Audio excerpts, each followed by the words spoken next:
এই কলমটাও আমাদেরকে শিক্ষা দেয়। এটা যখন নতুন ছিল, এই যে আঁকা আঁকি করতেছি, কালি আসে তো আসে না, আসে তো আসে না, কিন্তু বিলিভ ইট অর নট, এই কলমটাই যখন অনেক লেখা হবে, এত সুন্দর মসৃণ কালি দিবে, আমাদের জীবনটাও সেরকম। জীবনের শুরুটা অনেক বেশি ভালো হবে এটা আশা করা ঠিক না।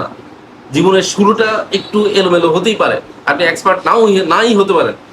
আপনি এই যে আছে গতকালকে রাতের দিকে দেখেন, গতকালকে রাতে আমাদের সাদেক কায়েম ভাই বিশাল ব্যবধানে ভূমিধস জয়লাভ করেছে। এই জয়টা এমনি এমনি আসে নাই। এই শিবির, এই জামাত শিবির কালে কালে সেই 1971 সালের পর থেকে ধুকে ধুকে ধুকে ধুকে মরতে মরতে আজকে জয়লাভ করেছে। জীবনটাও সেরকম। তুমি সফলতা একদিনে পাবে না, সফলতা কখনোই একদিনে পাবে না। সৎ সাহসের সাথে লেগে থাকো, পরিশ্রম করে যাও, ইনশাল্লাহ তোমার যে বিজয় আসবেই আসবে।